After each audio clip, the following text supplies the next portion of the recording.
નમસ્કાર, આપ જોઈ રહ્યા છો યુટીસી ન્યૂઝ।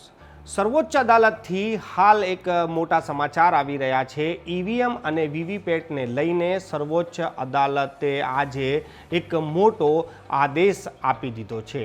સર્વોચ્ચ અદાલતે વીવીપેટ અને ઈવીએમ પર ઉઠેલા સવાલોની જે અરજીઓ હતી તેને રદ કરી દીધી છે।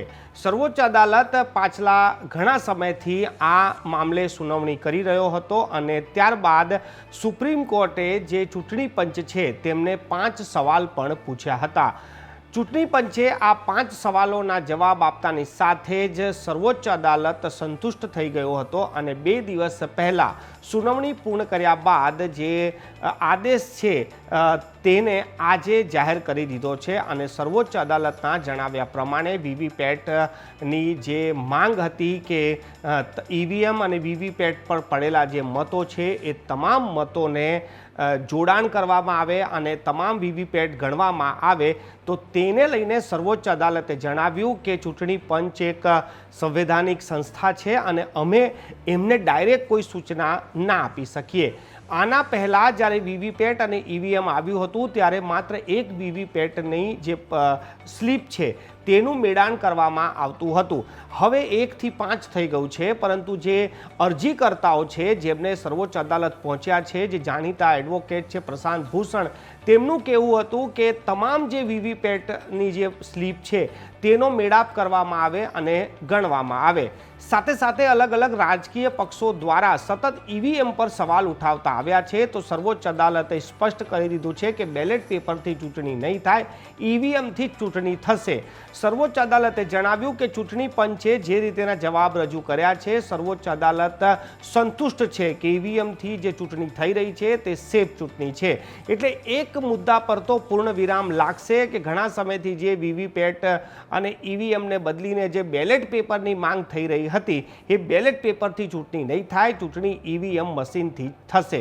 સર્વોચ્ચ અદાલતે આ જે સુનાવણીના દરમિયાન જે અમુક મુદ્દાઓ પણ કીધા છે કે આપણે ઘણી વાતમાં બહુ જ શંકાશીલ થઈ ગયા છે, બધી વસ્તુમાં આપણે હવે શંકા કરતા થઈ ગયા છે, પરંતુ સર્વોચ્ચ અદાલતે જે આ સુનાવણી થઈ છે ત્યારબાદ જાણકારોનું કહેવું છે કે સર્વોચ્ચ અદાલતે જે રીતે આ ચુકાદો આપ્યો છે આ કામગીરી તો ચૂંટણી પંચ પણ કરી શકતી હતી। ચૂંટણી પંચ જે રીતે કામગીરી કરી રહી છે લોકોને ચૂંટણી પંચ પર હવે શંકા ઊભી થાય છે, એટલે પોતા પર ઉઠેલી જે શંકાઓ છે તે ચૂંટણી પંચે જ દૂર કરવી જોઈએ। દરેક વાતમાં સર્વોચ્ચ અદાલતનો આદેશ આવે અને ત્યારે જ આપણે માનીએ એવું ના કરવું જોઈએ। આ બધી વસ્તુ જો ખુદ ચૂંટણી પંચ બહાર આવીને લોકોને સમજાવ્યા હોત અને લોકોને આ ખુલાસા આપ્યા હોત તો આ મામલો સર્વોચ્ચ અદાલતમાં ના જઈને ચૂંટણી પંચ સુધી જ પહોંચી જાત। દેશનું જે ચૂંટણી પંચ છે તે સંવૈધાનિક એક સંસ્થા છે અને આ દેશમાં ઘણી ચૂંટણીઓ તેમને કરાવી છે અને આટલા મોટા દેશમાં આટલા બધા લોકોનો જનમત એકત્રિત કરીને ચૂંટણી કરાવી, સફળ ચૂંટણી કરાવી, એના માટે ભારતીય ચૂંટણી પંચ ખૂબ જ જાણીતું છે। પરંતુ ચૂંટણી પંચ પર પણ ઘણા બધા સવાલ એટલા માટે ઊભા થાય છે કે ઘણા એવા પ્રસંગો બની જાય છે જ્યાં વિપક્ષના નેતાઓ તેમને મળવા માંગતા હોય અને તેઓ સમય નથી આપતા, ત્યારે ચૂંટણી પંચ પર વિપક્ષના નેતા જરૂરથી સવાલ ઊભા કરે છે।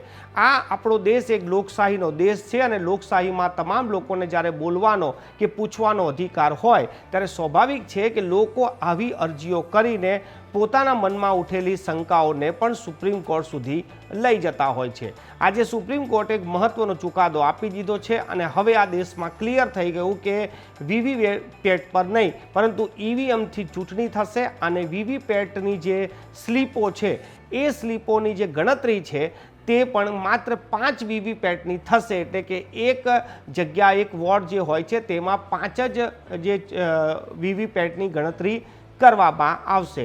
હાલ સર્વોચ્ચ અદાલતના આ ચુકાદા બાદ ચૂંટણી પંચ અને સરકારને પણ ખૂબ મોટી રાહત મળી છે, કેમ કે જો સર્વોચ્ચ અદાલત આ મામલામાં કોઈ પણ એવો ચુકાદો આપી દે તો આખી ચૂંટણી પ્રક્રિયા જે હાલ ચાલી રહી છે તેની પર પણ સીધી અસર થઈ શકે। જો તમામ ઈવીએમ અને વીવીપેટનું જો મેળાણ કરવામાં આવે અને તમામ પરચીઓને જાણે ગણવામાં આવે તો કહી શકાય કે 12 થી 15 દિવસ તો માત્ર મત ગણતરી માટે જ થાય એટલે આ ખૂબ જ ગંભીર મામલો હતો અને આને લઈને સર્વોચ્ચ અદાલતે જે ચુકાદો આપ્યો છે કે હાલ પૂરતી જે ચૂંટણીઓ ચાલી રહી છે એની પ્રક્રિયાઓ એ જ પ્રકારે ચાલશે. સર્વોચ્ચ અદાલતને આમાં કંઈક પણ ખોટું લાગ્યું નથી. ચૂંટણી પંચના જવાબથી સર્વોચ્ચ અદાલત બિલકુલ જ સંતુષ્ટ છે. હવે જોવાનું એ રહેશે કે સર્વોચ્ચ અદાલતના આદેશ બાદ સરકાર સાથે જોડાયેલી જે પાર્ટીઓ છે તેઓ તો આ નિર્ણયને આવકારશે, પરંતુ વિપક્ષી પાર્ટીઓ આ નિર્ણય પર પોતાની શું મત રાખે છે તેનો પણ થોડીક જ વારમાં ખબર પડી જશે.